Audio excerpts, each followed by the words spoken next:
we'll go ahead and get started here. Thank you very much for coming. Welcome to everybody for being here. I am Helen Hutchison. I'm a volunteer with the League of Women Voters of Oakland. Thank you for joining us to meet the candidates who are running for the House of Representatives District 12 seat. This is a 2-year term, and it's to represent our district in Congress. The primary election, this March election, will determine the top 2 vote-getting candidates who will run in the November election. The League of Women Voters is a trusted membership organization that encourages informed and active participation in government. We're here to help you make smart choices.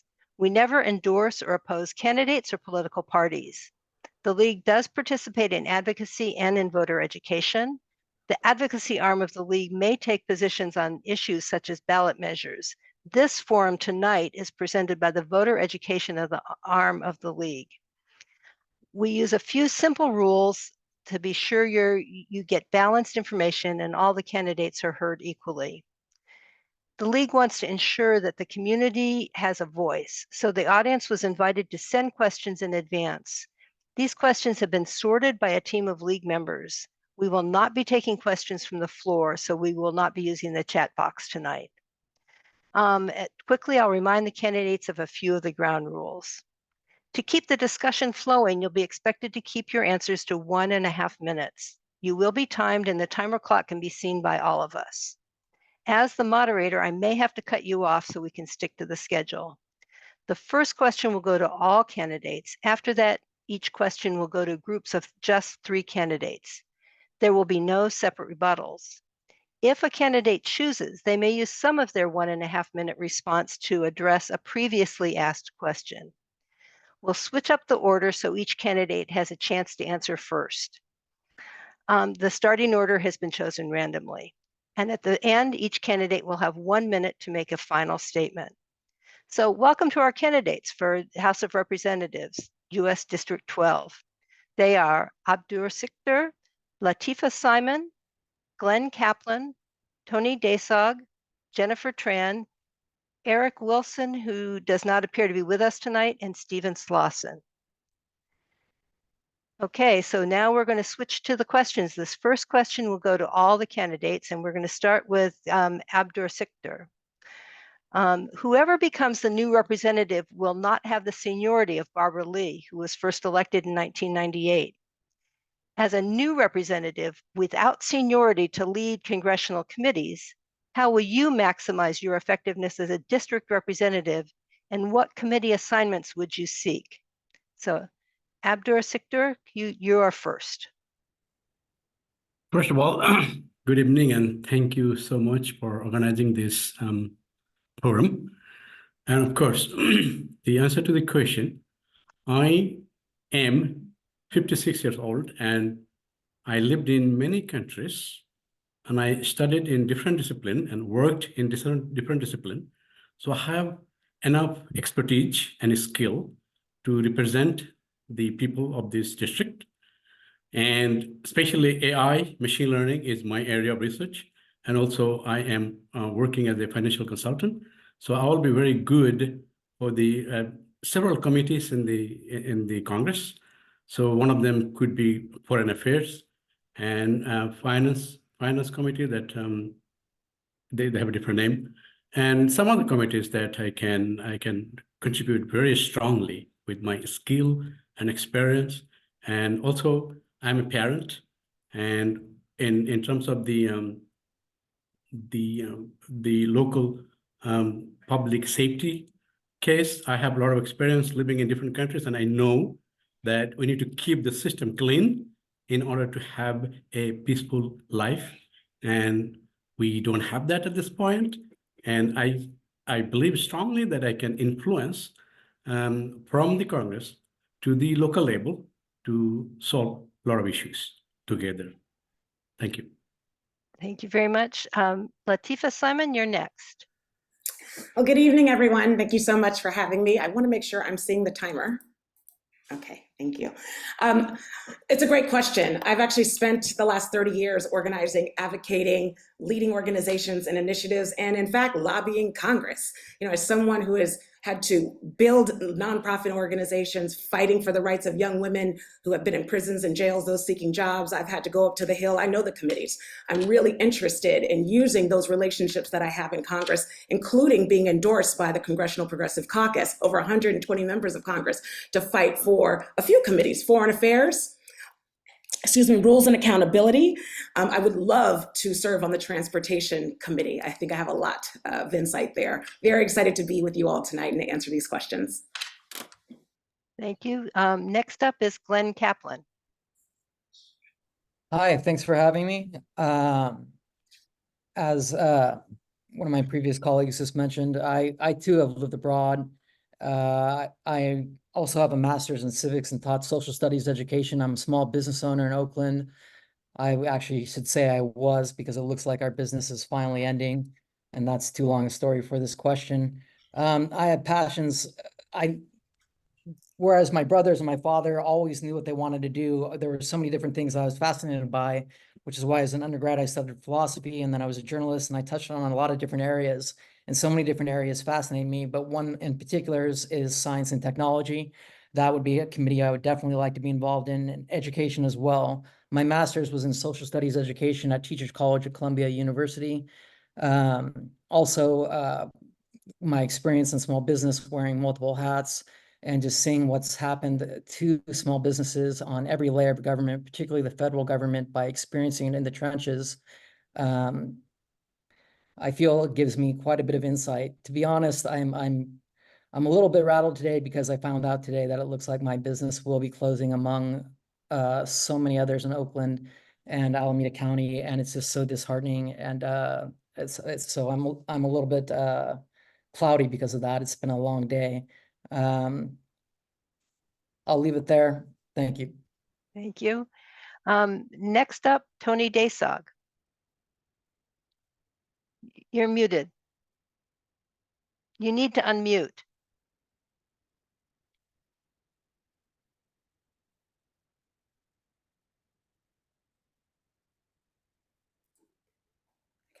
Great. Well, thank you very much. My name is Tony Desog, Vice Mayor from the City of Alameda. And it's a great question. And I think scratch beneath the surface, what the question really is getting at is, how will you, if elected to Congress, become an effective Congress member representing the residents of the 12th Congressional District, given that in Congress, power is basically based on seniority. And as a new Congress member, you're coming at the entry level. And the way that I would attempt to be effective in my first year as a Congress member is, one, is to make sure to reach out to trusted institutes such as the Economic Policy Institute or the Center for American Progress, whose analysis and insights that I can leverage in an effort to create an agenda and move the agenda. The second way that I think I could attempt to be an effective Congress member, even in my first year, is to make sure to reach out to experienced Congress members, Democrats in particular, to learn from them, whether they are women or men. Because, when I first got on city council, and I've been a council member on 19 years, there was also a learning curve there. But I think, if you work with your colleagues and work with institutions, you can be an effective representative even in your first year. Thank you. Thank you. Next up, Jennifer Tran. Thank you for having us tonight. It's such a pleasure to be here amongst my colleagues to really stand up and serve in this tremendous time that we are living in right now. Again, my name is Dr. Jennifer Tran, and I'm an ethnic studies professor, Chamber of Commerce president, and a trained urban planner. And I love this question because it points to my signature policy that I plan to present and propose to the House, called the Modern Cities Act. And the Modern Cities Act is a bipartisan federal legislation piece that will work with all of our congressional leaders across the country to bring our cities to the future that we deserve. And we'll do so by actually modernizing our public safety departments, our police departments, and it will actually address and solve our homelessness challenges. It will revitalize our commercial districts that have been struggling so hard, like small businesses like Glenn's, and it will eliminate government waste. Every year we have nearly $250 billion that is wasted as a result of duplication, redundancy, and human error. So we need to partner, work across the different state lines to address these problems. And the committees I am really excited to serve on are the Small Business Committee, the Education Workforce Development, the Oversight Committee, as well as Science-Based and Technology to do that work. Thank you. Thank you. And then Stephen Slauson, you're next. Thank you for inviting me. As a new congressman, I will be working with the other congressmen and try to get into the Defense Appropriation Committee and the Foreign Affairs Committee. I have been opposing the wars against invading Vietnam, invading Iraq, invading Afghanistan. This has been a policy of Barbara Lee since she was elected. It is the synopsis of the people in the Congressional District 12 that they oppose American involvement in foreign wars. I will continue that opposition and do my best to sway whatever I can of the other Congress people to do something about the military action and foreign affairs that are going on right now that are not helping America. Thank you. Okay, we're moving on to the questions now that are going to go to groups of 3 candidates. The first one is we're going to start with Glenn Kaplan. And it is, given the challenges to the Voting Rights Act, would you support adding an explicit right to vote to the US Constitution? So Glenn Kaplan. Short answer, absolutely. And I know you said we could use some of our time to come back to the initial question. I know you were talking about seniority, and Barbara Lee had been 24 years. I believe it was Dellums had 26 years before then. It's been 50 years since the seat's been open. I think that's problematic. I am fully for term limits, and I frankly, in many respects, am a moderate. I'm tired of the extremes on both parties, and I think we need to have moderates working together to get the people's business done. And I think when you have, after 24 years, I was a big Barbara Lee supporter at one point, but after 24 years, you get ensconced in the political system. And during COVID, 80 out of 100 emails were about commemorative coin legislation and not helping small businesses. I think, while seniority is definitely helpful, I think it's problematic. And if I were to be elected, I would limit myself to 2 terms, and I would try to work with other Congress people to enact term limits so that we don't have congressmen or congresswomen that have been on in the legislative branch for over 3 decades. I think that's problematic. But to answer your initial question, absolutely yes. Thank you. Next to Tony Desog. Can you repeat the question, please? Sure. It's given challenges to the Voting Rights Act, would you support adding an explicit right to vote to the US Constitution? My answer to that question is it is absolutely imperative that residents, citizens of the United States have an explicit right to vote, and that it be a part of the US Constitution. And what I mean by that is, for example, that the House of Representatives, as well as the US Senate, should push expansive policies in terms of making sure to cast the net widely when it comes to encouraging people to vote. The reality, unfortunately, is, in particular, the extremists in the Republican Party are basically trying to limit the franchise. And so, should I get elected to Congress, I not only see it as my responsibility to widen the opportunities when it comes to people's ability and right to vote, not only do that, but also to stand firmly and oppose extremist Republican attempts to limit the franchise. We saw in January 6, 2021, how fragile our democracy is, and that every vote, whether it's by the individual voter or whether it's by the member from the Electoral College, every vote has to be protected in order to safeguard our democracy. So yes, expand democracy by voting. Jennifer Tran, same question. Yes, thank you for this question. This is absolutely important because our current democracy is under attack right now. Our government officials are oftentimes representing our communities, and yet the public trust is eroded. And so it is absolutely imperative for us to expand not only the rights to vote to the Constitution, but also to make sure that that process is equitable.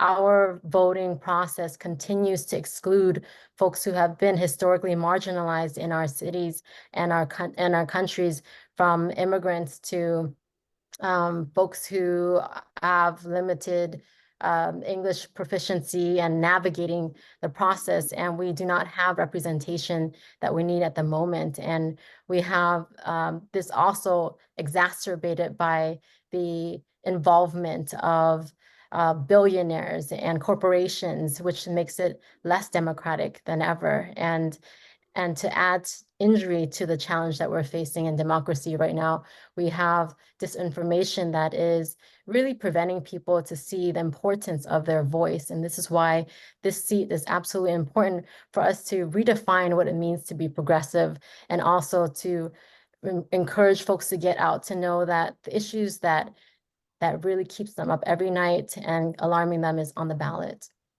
Thank you. This next question, we're going to start with Stephen Slauson. The majority of voters are older and whiter than the population of eligible voters. What would you do to increase the participation across all communities?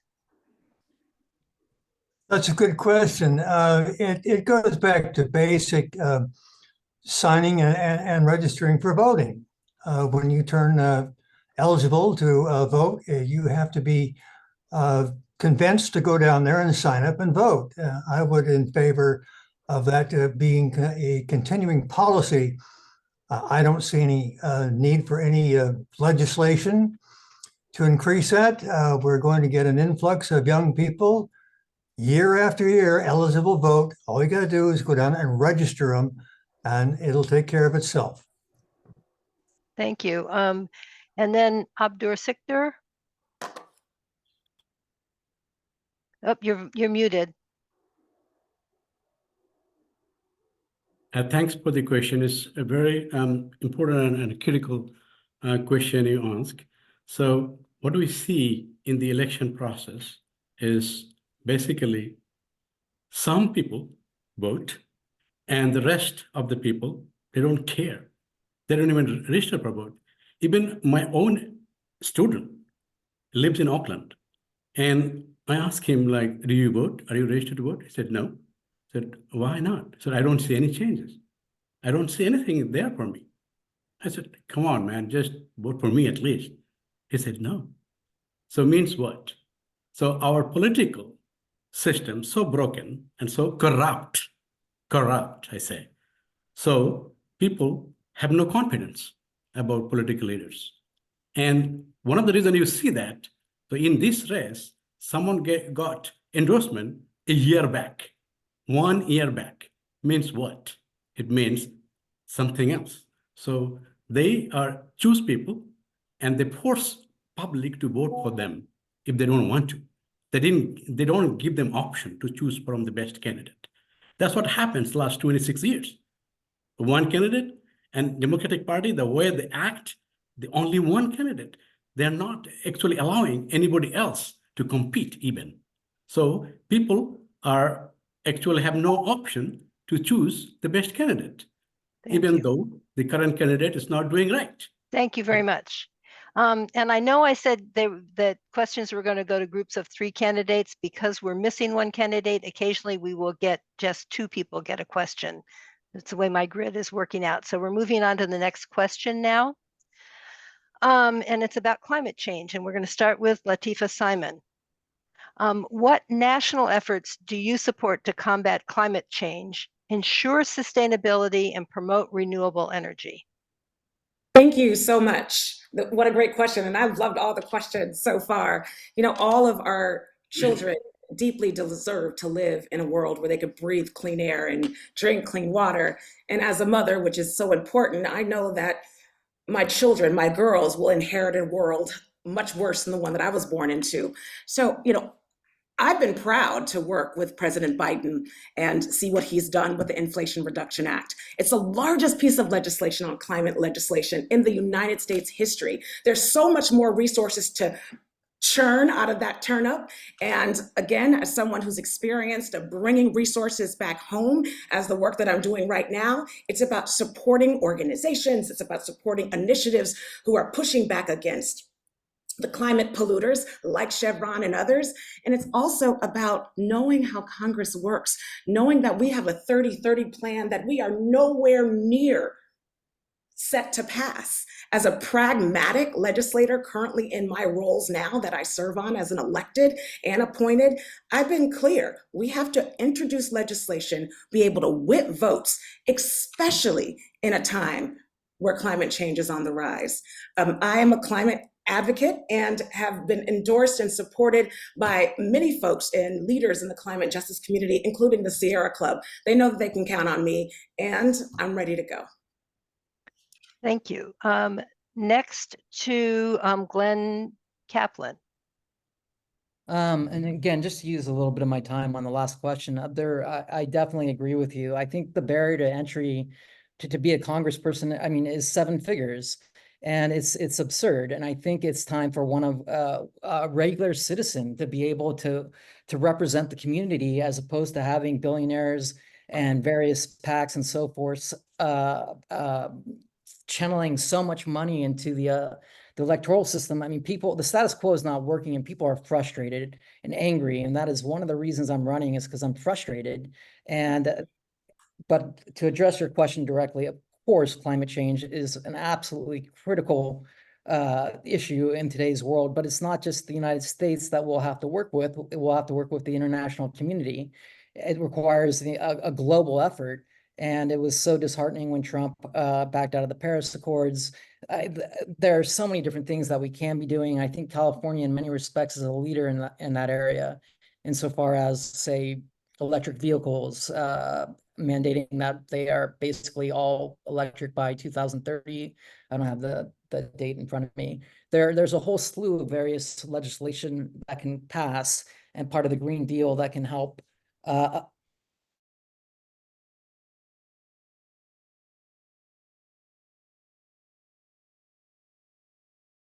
And then Tony Desog.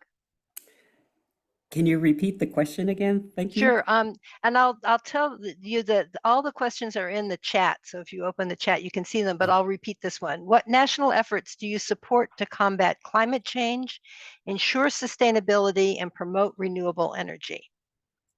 Well, thank you.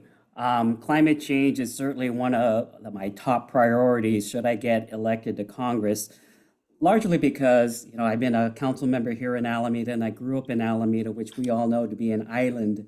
So we are uniquely affected by climate change in the form of sea level rise. But the reality, though, is that all of the district, not just island city of Alameda, is affected by climate change.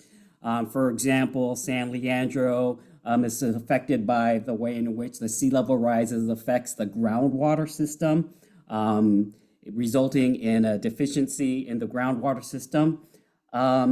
Places like Berkeley or Oakland are also affected by climate change in the hills. Now you might say climate change in the hills. Well, it's because as the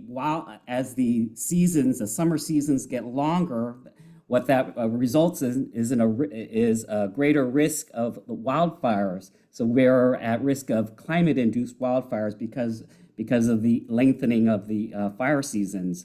Now, the specifics that I would pursue if elected to Congress is, for example, for our hill areas, we need infrastructure to put the overhead electric wires underground so that we can safeguard the hill areas, Berkeley and Oakland and Piedmont, from those kind of wildfires.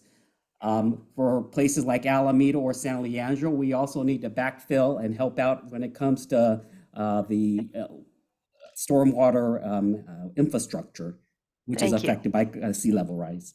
Thank you very much. Okay, so the next question, we're going to start with Jennifer Tran, and it's another question on climate change, so related but slightly different. So what measures do you support to address climate change in a way that also reduces the outsized burden of climate change experienced by communities of color and low-income communities? Thank you for this question.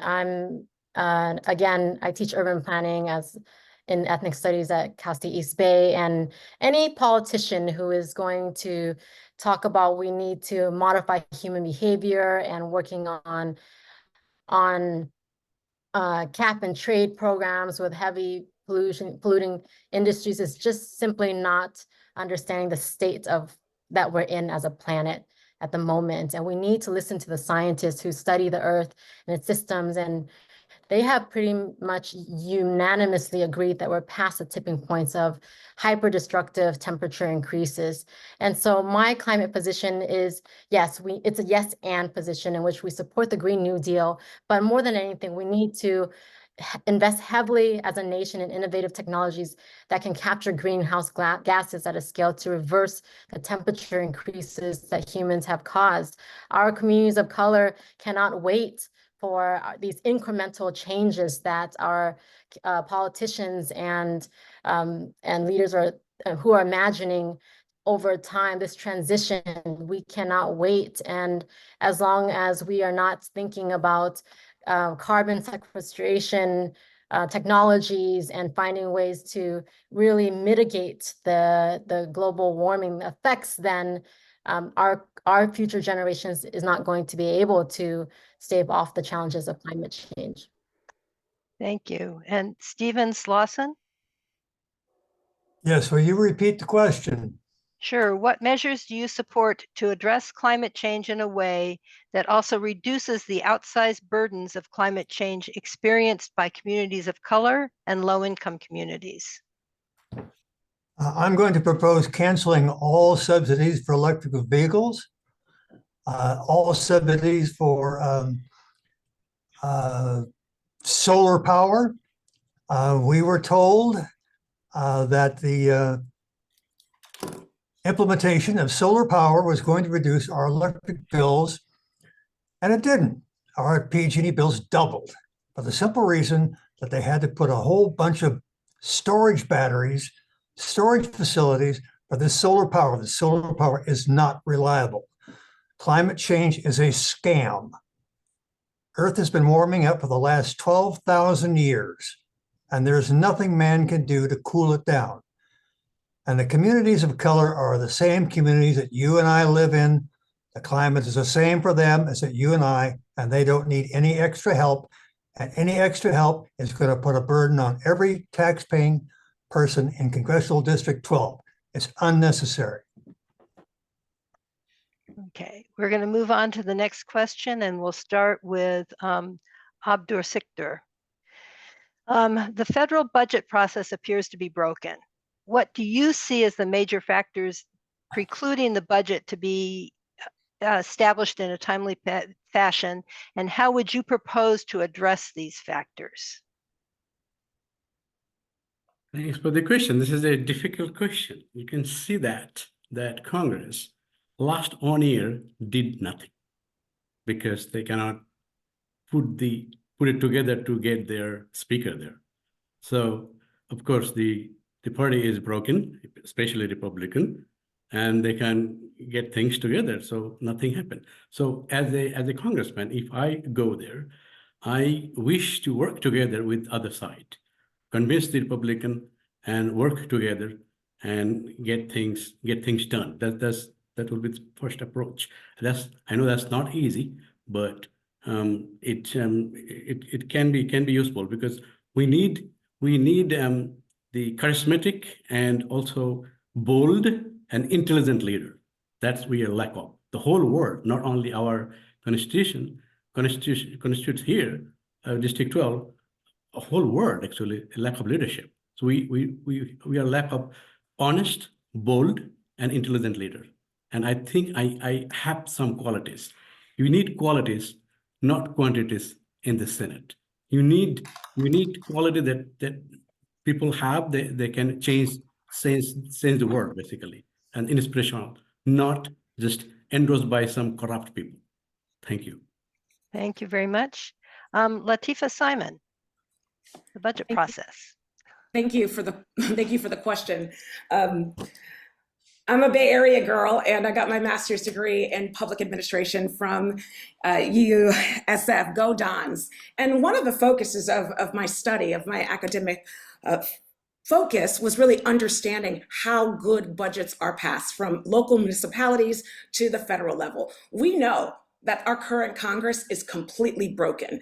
Democrats, we don't have an edge in Congress. So when you have folks who are leading the Congress, who are racist, who don't care about public benefits coming to serve folks, whether it's healthcare, literally food on tables, we don't have not only an effective Congress, we're not gonna have an effective budget process. My work now, running for Congress, is not just to get into that seat, but it's to make sure both here in California and across the country that we turn the Congress blue. We will have an efficient budget process, but I gotta tell you, if we move into what the Republicans do in terms of fighting each other and hating each other, no, we're not gonna have a ridiculous process, even if we are in the majority. I wanna make sure that our processes, as I've done in other bodies that I have sat on and been elected to, are focused on calendar, are focused on leadership. We can get it done. We're not gonna have much if we have a Republican Congress again. I'm excited to be a part of that new wave, the blue new wave. Thank you. Glenn Kaplan. Thank you. As regards the budget, we're such a wealthy nation, and it's so frustrating. I mean, we're in late stage capitalism right now, watching Lamborghinis drive by homeless camps. It's outrageous. I would trim the military budget, like cut it in half, and for extreme progressive taxation. In many respects, I think I'm socially moderate, but I'm very much as far to the left as possible fiscally. I think no one needs to make in this country over $5 million a year. Tax them at 99%. This isn't wealth redistribution of wealth. It's to a saner time. In the 1950s, when CEOs were making 50 times their employees as opposed to 5,000. It's absurd. I mean, the concentration of wealth in our country is causing enormous issues, and that comes back even to climate change. The 1% creates over 66% of the carbon foot imprint. Fine, you want to fly your private jet everywhere, then fund a wind farm. The extreme wealthy in this country have an obligation to help and bring up all of our communities. And the fact that there are people sleeping on the streets, that crime is out of control, that people like our district is becoming dystopia is so disheartening. And watching our nation just where the money is becoming more and more concentrated, it reminds me of like the 19th century robber barons. And we need to take very extreme measures. Thank you. Moving on to the next question. What changes would you support to our immigration and border policies? And we're going first to Tony Desog. So immigration and border policies. Well, great. On the question of immigration, the changes that I would definitely seek is to implement the Dreamers Act. You know, young children who came to the United States on an undocumented basis, but by no fault of their own, we should create a pathway for these dreamers to achieve citizenship. We can certainly have a lot of criteria that is a part of the pathways. For example, contributing to the public good through participation in the armed forces or participation as volunteers. But for dreamers especially, we need to create a pathway to citizenship. And if elected to Congress, I'll definitely do that. I do want to go back to the previous question, though, on the matter of the budget. The problem with our budget is that, the federal budget is $7 trillion. Unfortunately, for the amount that's spent, we don't generate enough revenue. So what we have to do is we have to do $3 million of debt to maintain the $7 trillion in spending.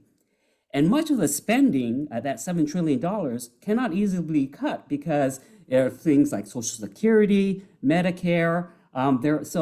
There's so little non-discretionary aspects to the budget. So what we need to do is we certainly need to change the tax code that's basically been in place since 1986. Thank you. Jennifer Tran. Yes, I wish we had more time to answer all the questions. Yeah. But I think this question is related to the last one in terms of the barriers to our federal budget. And it all begins with leadership, transparency, and accountability.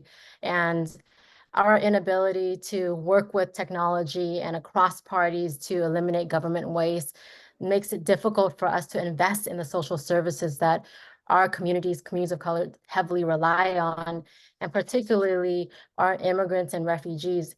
At this moment, our immigrants are being scapegoated, with the border crisis, and it is extremely important for us to lift up the refugee asylum ceiling and to also account for people who are fleeing for their lives because of war, because of persecution and climate change, and invest more resources into processing centers and immigration courts so that we have more pathways for guest workers and citizens. And as long as we implement policy without actual measuring outcomes, we are going to continue to have just a broken budget system that we have been witnessing.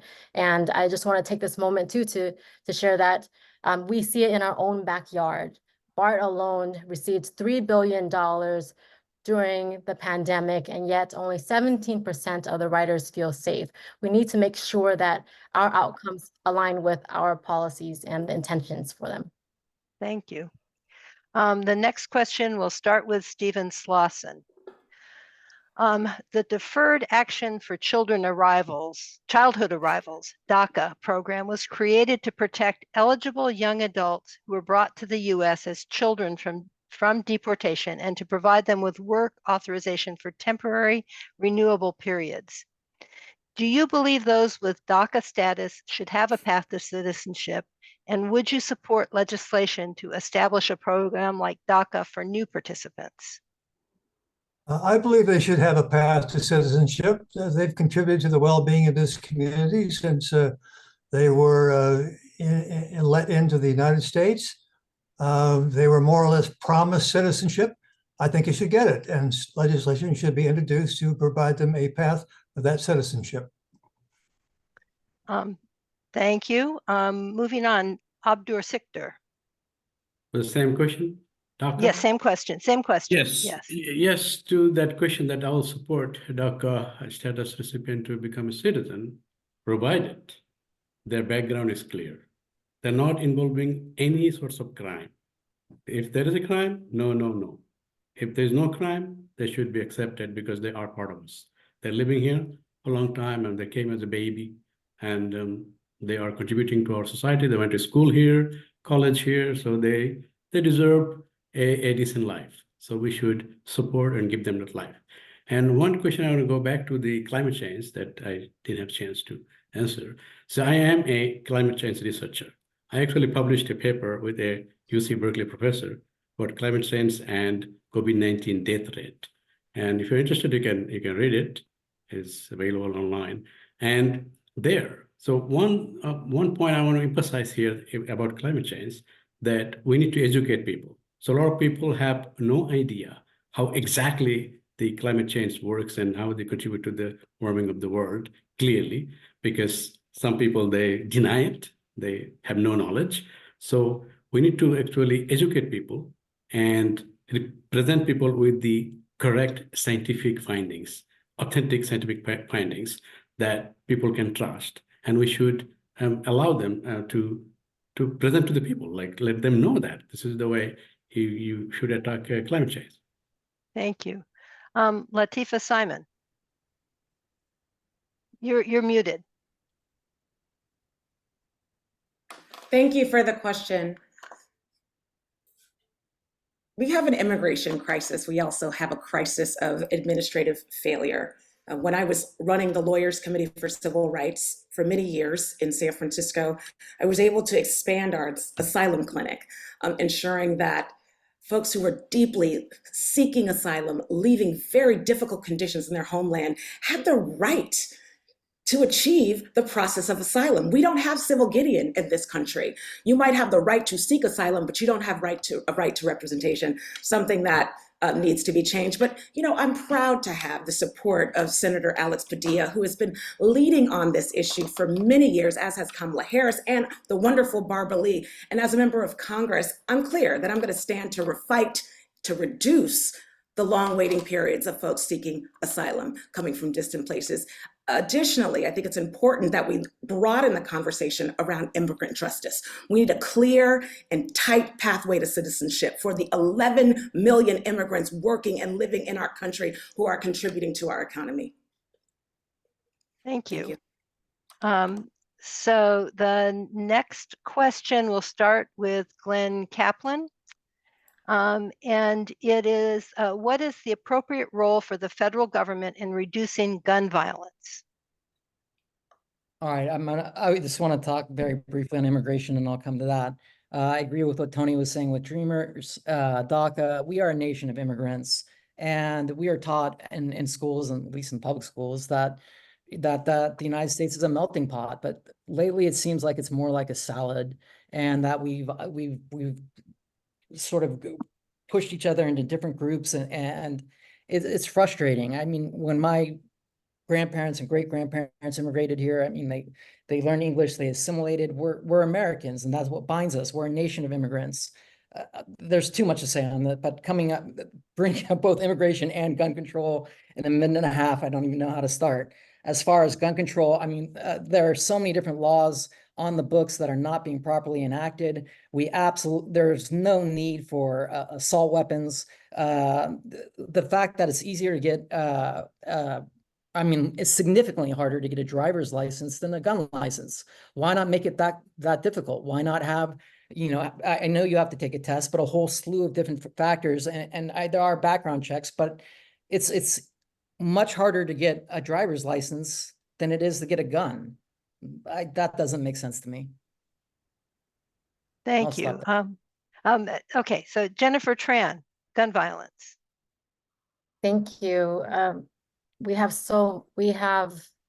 senseless deaths happening every day in this country as a result of lax gun laws. And I believe that safe gun ownership can be achieved by passing and enforcing federal laws to require competency tests for all our gun owners, like a driver's license. The competency test should include psychological evaluation, political radicalism evaluation, and passing a core gun safety skills course. I would vote in favor of stricter gun laws, stricter the ones in California even, if they're on the floor, but the competency test is the minimum necessary to prevent gun violence in meaningful ways, and absolutely in support of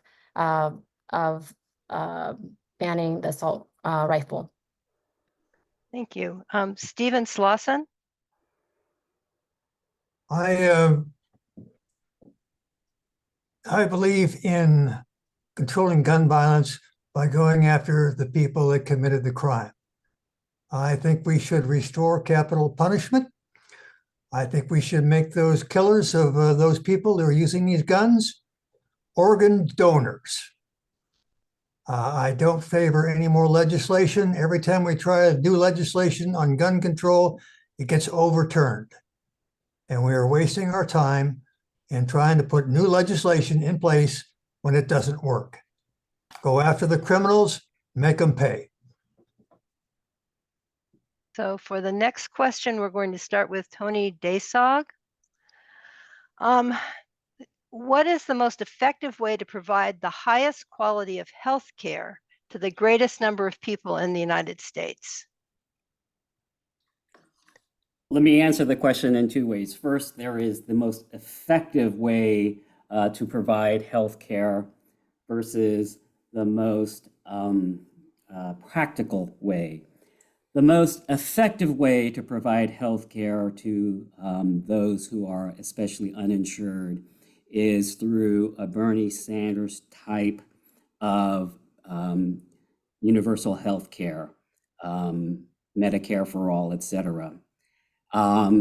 Largely because by taking the private sector out of it, you're taking basically the insurance company out of it, and you're making the process more efficient, and you're eliminating waste. For example, an abundance of dollars spent in marketing, for example.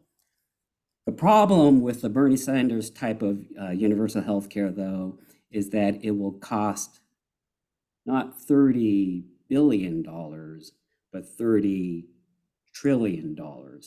And that $30 trillion, that's a cost that a government would have to bear. And keep in mind that, as I said earlier, the federal budget is roughly $7 trillion. So while that is effective, it is not fiscally within our reach. So that leads me to the practical approach, which I believe is shoring up Obamacare and having an incremental approach where we allow for Thank you. people to keep their private private Thanks. healthcare insurance that they prefer. So then we're going to move on to Abdur Sikder, healthcare. All right, thank you for the question. Healthcare, homelessness, crime, drug addiction, they are connected. So we definitely have to have the healthcare for all, including mental health. So the approach could be through the Obamacare will be cheaper way.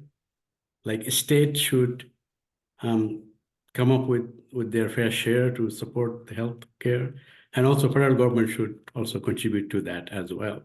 So if you see that a lot of people on the street, like homeless, if they approach them, like on the statistics I heard recently in San Francisco, that 60% homeless people, they refuse to go to the shelter because they're actually mentally ill.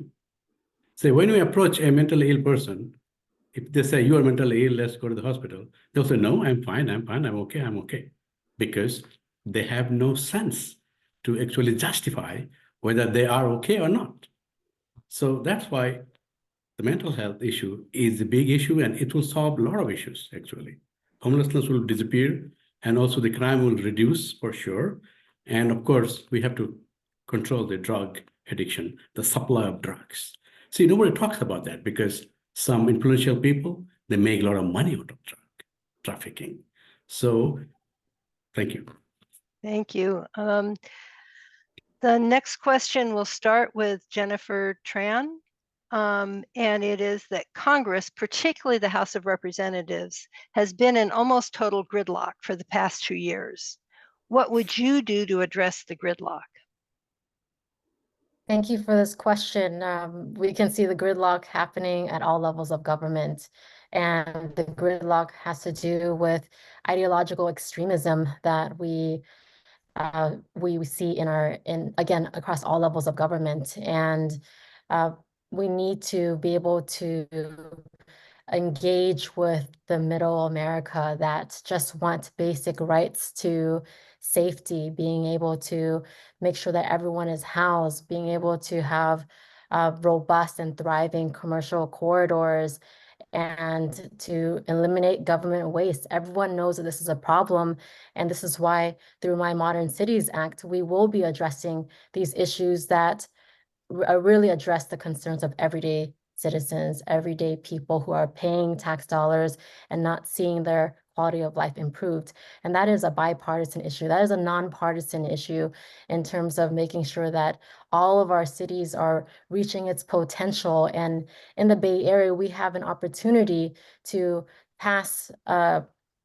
lead the way in terms of passing common sense policies that will improve the quality of life by not just talking about it, but being able to end our long challenges around homelessness. And you can see that when you visit my website at www.drtran.com on my plan to do that by working across the aisle and working across our state lines as well. Thank you. Stephen Slauson. Repeat the question. Congress, particularly the House of Representatives, has been in almost total gridlock over the past 2 years. So now I got to get, what would you do to address this gridlock? What I would do to address the gridlock is to approach the Democrats and see if we can reach some sort of a compromise. The situation in the House of Representatives is largely due to special interests who are greasing the hands of certain politicians for certain programs that don't work. For instance, the student loan. I will do my best to abolish the Education Department and get rid of all federal subsidies for student loans. It's just a scam and a tragic waste of our time. There are other situations, again, like the military. No foreign military aid for any government. That's a good place to start. And we'll go from there and see what happens. Thank you. Latifa Simon? The question of gridlock is one that actually has to be talked about all the time. We're talking about, I agree, local government to national government.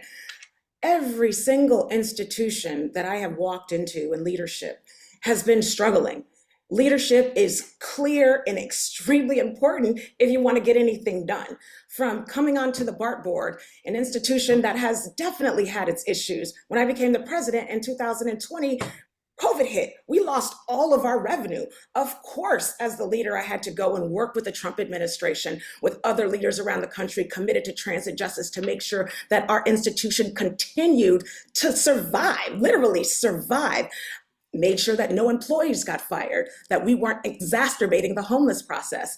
I made sure as a trustee of the California State University system that we pushed through the craziness and offered reproductive health care to young people. Look, I'm proud to have support from progressives, from moderates, and even from folks on the right, because they know and understand that someone who has housed folks, who have run public safety programs, which I've had, who's worked with law enforcement, who continues to work with law enforcement, who works with activists and organizers to change the material conditions of real people, that's what we need. The Congress needs new freshman leaders who are not afraid to roll up their sleeves, continue our current docket as Democrats, and get the job done.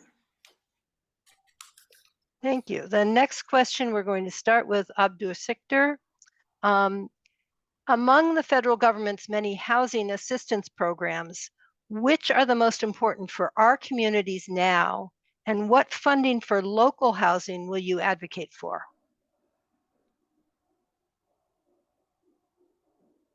All right, thanks for the question. So we are the kind of large economy and wealthiest country in this world. And actually, we shouldn't have any housing issues at all because we have bad policies, bad people in the place, and they don't think about community, they think about themselves.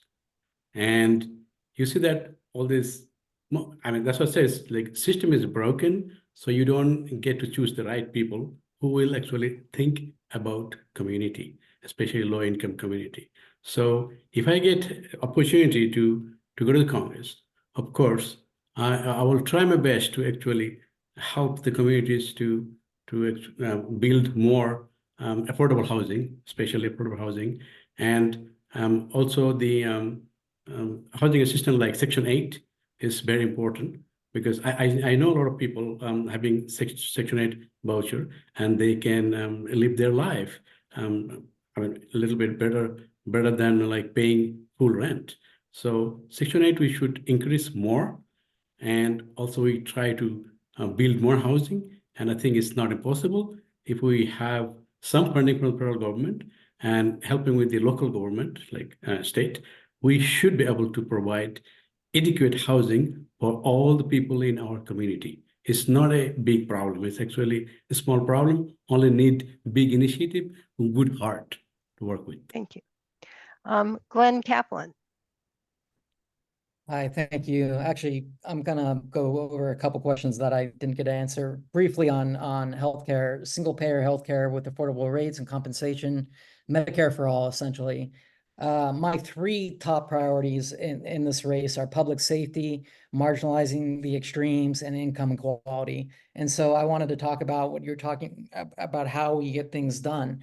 We do need to marginalize the extremes on both sides, certainly on the right, but Boebert and Green and Gates and their ilk, they make nothing but empty noise, and they create division and dysfunction and undermine our democratic institutions.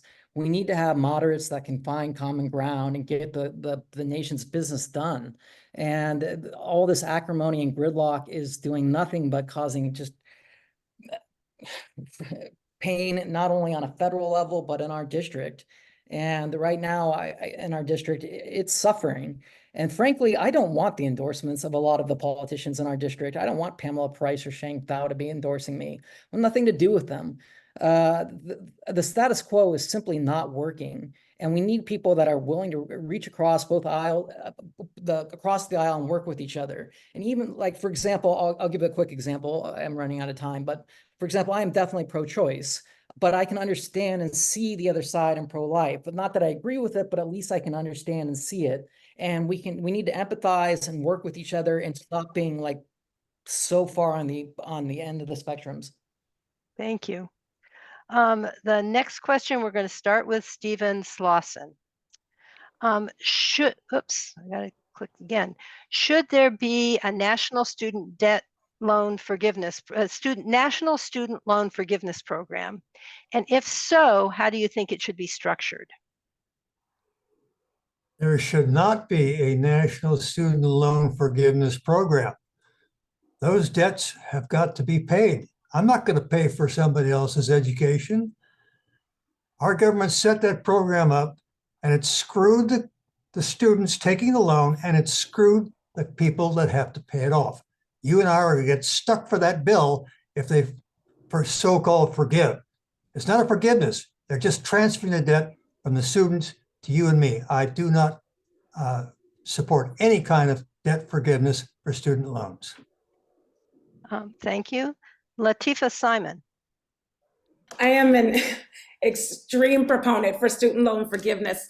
You know, the Biden plan can and should continue to work. You know, the public service loan forgiveness program is one that I've counseled many students on to take advantage of it. The courts got in the way, but young people and adults like myself are paying a ton of resources, paying back loans for an education that is completely required to have a civil society. One, we need to lower the cost of tuition, but our government deserves a public that is deeply free of debt. And again, I am very much in support of Biden's student loan forgiveness program. And again, after 120 payments, that's how the plan is currently structured.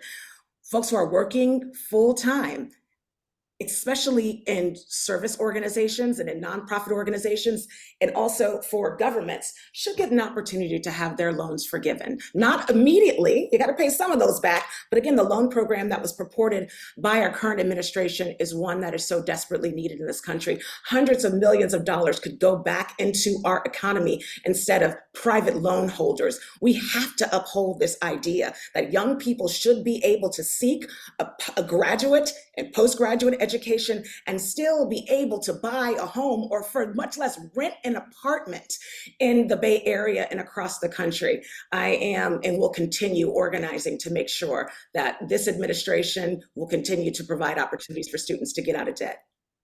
Thank you. Tony Desog. Well, great. This past week, Dr. Tran, Latifah Simon, and I had a great opportunity of going to Cal to talk in front of the Cal students there and to debate and listen to their concerns.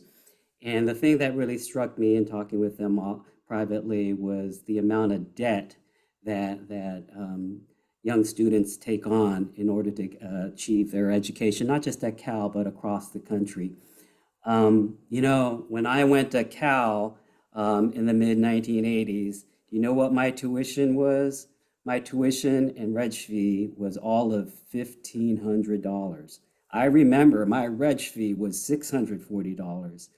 And the reason why it was so low was because when I went there as an undergrad, got my BA US history, It's because policymakers at the federal and state level made a decision that they would make an abundance of Cal grants available, that they would make an abundance of Pell grants available.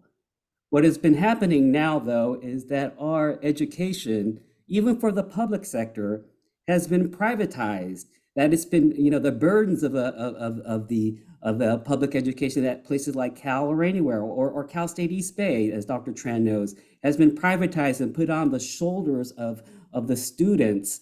And so I disagree with Mr. Slauson. There has been subsidies put for generations of students before, and I believe that for the same reason, that's why we should Thank you very much. reduce Thank you. the student debt. Okay. The next question will start with Abdur Sikder. What is your position on work requirements for federal assistance programs such as Medicaid, Supplemental Nutrition Assistance Program, also known as SNAP, or Temporary Assistance for Needy Families, the TANF program? Thanks for the question. For SNAP and the temporary assistance for needy families, I think we need that. We got to support people who needs help and who is in a temporary situation that they can't continue paying their rent, their food cost, and all the bills. And for the Medicaid supplemental nutrition assistance, the Medicaid parental assistance, that should continue too. So Medicaid is for the retiree and for the elderly people, and they contributed all their life to this country, pay taxes, and they deserve a decent health care, and they should not be charged extra burden from their retirement. And I know as a professional, tax professional actually, that a retiree, they pay a substantial amount of tax, although they paid taxes for all their life, and still they have to pay taxes on their retirement income. Sometimes it put them very difficult position to pay all their bills. And in terms of the student debt, I want to mention some words. The student debt should be free. I mean, students should be all the education until the fourth year, like four-year degree, should be free, and we can afford that. We can afford that, and the student debt should be free, reduced for the low-income people. For sure. Thank you very much. Next is Glenn Kaplan. Just going to talk about the social safety net in general. Again, we are a wealthy nation. A friend of mine who I went to high school with in Oakland just came back. He lives in Sweden right now. I know that it's fundamentally different given the size of our nation, but he is taxed at a high rate. But because of that, he has free healthcare. He has access to free healthcare. He has access to pre-K through college education. There's so many different areas that like the federal government can support those that are lesser off than in our society. But right now, I feel like we're in a state of hyper-capitalism where it's just, and you can see it firsthand in our district and in the Bay Area in general, in San Francisco. I mean, so many people on the streets, just suffering, not having enough food, not having shelter over their head, that those should be inalienable rights. You should have a right to housing, a right to not be hungry in a country like the United States. It's despicable that we have billionaires dueling it out to see who can have the bigger yacht, as opposed to spreading the wealth around so that people don't need to suffer needlessly across the country, and especially in our district. It's becoming so stratified. It's what are we going to be, 18th century France, and have guillotines in Jack London Square? I mean, it's time for extreme change on progressive taxation so that we can fund all social safety net programs fully. Thank you. Jennifer Tran. Thank you for this question. And before I answer, I just want to address some of the questions I didn't get a chance to answer earlier, which is around healthcare. Our taxpayers are already paying an enormous amount of that supersedes what they can afford. And so it's extremely important for us to provide universal healthcare, but codify it in a way that again, reduces waste, and also that our students deserve not just debt forgiveness, but housing vouchers because of the high cost of living in California and most metropolitan cities. And my family is a refugee family, and we were able to resettle into this country and have an opportunity because of programs provided by the Office of Refugee Resettlement, which provided wraparound services around housing, education, job, stipend, and a caseworker. We need to expand those programs so that our most vulnerable populations who have experienced trauma can be able to access that, because it does give us a period of stabilization so that we can plan for our lives. Students are experiencing that, folks, survivors of domestic violence, folks who are formerly incarcerated and our unhoused communities really benefit from this program that has served our communities, the refugee communities, for over 5 decades. Thank you. So the last question is going to start with Latifa Simon. And the question is, do you favor reinstituting the child care tax credit? And so I think you can expand on that if you want to. Absolutely. We're doing actually a great job in California of pushing for the child care tax credit. So many of the questions that have been asked tonight really weave in the intersectional realities of so many of our families in this district. Look, there was a moment, after my husband died of cancer, and I tell that story because it was very real. We lost everything. We lost everything. We were bankrupt. I had nothing literally left but Kevin's car. And with my 2 babies, had to figure out a way moving forward. We were institutionalized in clinical care for 2 years as he fought for his life. It was programs and it was good people that helped me figure out my next way forward. If we're thinking about the child tax credit, so many mothers, so many parents, so many grandmothers are working 2 and 3 jobs, and just getting a $900 to $1,500 push when they get their tax returns really can be the answer between life and death. Look, I ran the Young Women's Freedom Center, an organization, for over a decade, got the MacArthur Genius Fellowship for that program because we paid mothers double the minimum wage and provided childcare, made sure folks had a place to live. That's why we reduced recidivism. We know we were able to do that work for $17,000 a year instead of $70,000 a year that prisons spend to lock up folks who are poor and who make life or death choices to eat. I am consistently clear that that is my work, making sure that poor people have what they need to survive, and so we can live in beloved communities. Thank you so much. Thank you. And Tony Desog. On the question of the child care tax credit, it is absolutely imperative that we support the reimposition of the child care tax credit at the level that Congress and the Senate is talking about right now. So let me give some background. Prior to the pandemic, the child care tax credit was roughly $1,600 per child on average, roughly $1,600. And what Biden succeeded in doing when he implemented the Inflation Reduction Act was to increase the child care tax credit from $1,600 to roughly $3,000 per child.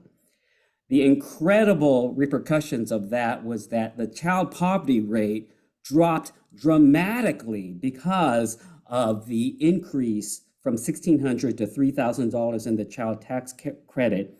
And so that is an example that when Washington, D.C., when Republicans and Democrats work together, we can actually effect change in a short amount of time. However, last year, the child care tax credit at $3,000 sunsetted, and it returned to the $1,600 now. But right now, Congress and the Senate is fast approaching an agreement on raising the tax credit once again, to the credit of all parties, Republicans and Democrats, but most especially to Biden. So yes, let's re-up and increase the child care tax credit to roughly $3,000 again. Thank you very much. So now we're going to move to the closing statements by each candidate. So each candidate will have 1 minute for closing statements, and we will start with Stephen Slauson. Thank you. I'm campaigning to eliminate all military aid to foreign governments, including Israel. I'm campaigning to bring all of our troops home from Korea, from Taiwan, from Iraq. We are wasting our time and sacrificing American lives for nothing. And I'm going to do my level best to shut that down and fire all the bureaucrats in Washington, D.C. who are in back of this program. Thank you. Next to Jennifer Tran. Thank you very much for such a lively discussion tonight. As Democrats, we are going to hold similar positions on issues that are plaguing our nation, but I do believe that I am the only candidate with sensible solutions and real vision to take our East Bay into the future, given that this seat is absolutely important to serve our local community as well as the federal. It's true that I am not backed by billionaires. I do not have the establishment's party, but that's not what our people want right now. Our people, our voters want fair elections. Our communities deserve democratic processes with options to choose which candidates are going to be able to have the solutions that are going to serve not just this community, but also all the cities across this country. And so it's with the Modern Cities Act that I'm going to be able to do that. And so again, really welcome you to visit my website to learn more about what I will do within my first 100 days as your Congresswoman. Thank you very much. Thank you. Tony Desog. Well, thank you. Again, I'm Tony Desog, Vice Mayor from the City of Alameda. And in my 19 years that I've served on Alameda City Council, what I'm proudest of the most is having helped convert Alameda's former military base to peaceful and civilian uses. I'm especially proud of about that because my mother is a survivor of the Nagasaki atomic bomb. If I get the honor and privilege to serve in Congress, I will most wholeheartedly work with progressives, including especially Democrats, to make life better for everybody, but especially those who are the most vulnerable. My special areas of concern will be significantly reducing how much we spend on military and how much we waste there, and instead reinvesting in universal health care, addressing climate change, and making higher education, including trade schools, affordable so people aren't straddled with debt. Thank you. Thank you. Glenn Kaplan. Yeah, so I decided to run. I ran last cycle as an independent because I was a small business owner and our priorities and needs were not being met, and I felt like the community wasn't being represented. And with 6 weeks and no infrastructure and no money, it finished 3rd out of 5 and only second to Lee among all liberals. And so something resonated within 6 weeks. The Bay Area is my home. I grew up here. I'm going to read a little bit from my vision, but basically I feel like our government's failing us every single day. While the rest of us can barely afford healthcare or decent education, wondering if we can afford the once in a month break into our cars, our apartments. It's just in order: public safety, marginalizing the extremes, and income inequality need to be addressed. There's so many different problems that are going on. It's difficult to articulate. I know we can just talk about problems, but there are solutions to these problems. And when I'm talking about solutions, money solves a lot of issues. All right. Thank you. Congress.com. Thank you. Latifah Simon. Thank you for having me tonight, and thank you all my colleagues for having a conversation that is so healthy. It's exactly right. We all know what's wrong. There's so many things that we can fix, and it's also important to have a vision and knowing how Congress works. My God, Maxine Waters, who's a mentor of mine, has been fighting to move a homelessness act 4323 for 3 years, and she's been in Congress for a very long time and has colleagues. Let's be clear. We need someone who knows how Congress works. Early on, life taught me that government wasn't going to work for us and that the cavalry wasn't coming. As a young single mother building organizations and housing and job opportunities, I realized we had to do a lot of this stuff for ourselves. So for me, I'm running to represent you. I'm running to fight for you. I'm running to support the mother who is living in her car and the father who has lost their son. I'm working with the governor's office right now, as I have for years, on public safety issues. I'm excited about the work that we can do together if we coordinate and if we're serious about collaborative forces to make our communities beloved. Thank you. LatifaSimon.com. Thanks. Thank you. Abdur Sikder. Thanks for organizing this forum. That's the best opportunity to have to speak freely without any pressure of endorsement.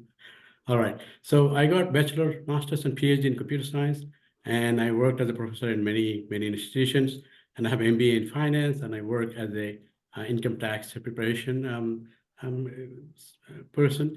And I can see that from my client, that child tax credit was a gift for them for pandemic time. Now I can see their face changing. So it's pretty important to have that child tax credit. And also free education for all up to the undergrad should be on again, because we are a wealthiest nation, we can afford it. And I am working here in this environment and this district. And also I'm actually helping raising my kids, and still in the middle school as well. So I have the good heart, and you need a leader with honesty and hardworking, and also bold and talented. Thank you. Thank you. So thank you to all of our candidates. Being in the public eye and being part of this kind of work is demanding. We all appreciate your willingness to serve. And thank you to all of our participants for your interest in making educated sources. This forum is being sponsored by the Leagues of Women Voters of Oakland, Alameda, Berkeley, Albany, Emeryville, Piedmont, and the Eden area. Please visit the website listed here, lwvoakland.org for Oakland, and we can get you to the others if you need help. And you'll get information about our regular and expanded services. Tonight's recorded program will be on the website and available on many platforms, including KTOP and YouTube. A ballot is being mailed to everyone starting this week. Registration and voting links are also on our website. And when you get ready to complete your ballot, you may want to check Vote 411, which gives all the background information on your candidates and your ballot measures, and it will be just for your individualized voter. A final reminder, the League of Women Voters does the hands-on work of defending democracy year-round. We invite you to join us. This ends our program. Thank you again to our co-sponsors, to you, the voters, and for a good evening. Thank you. Thank you so much.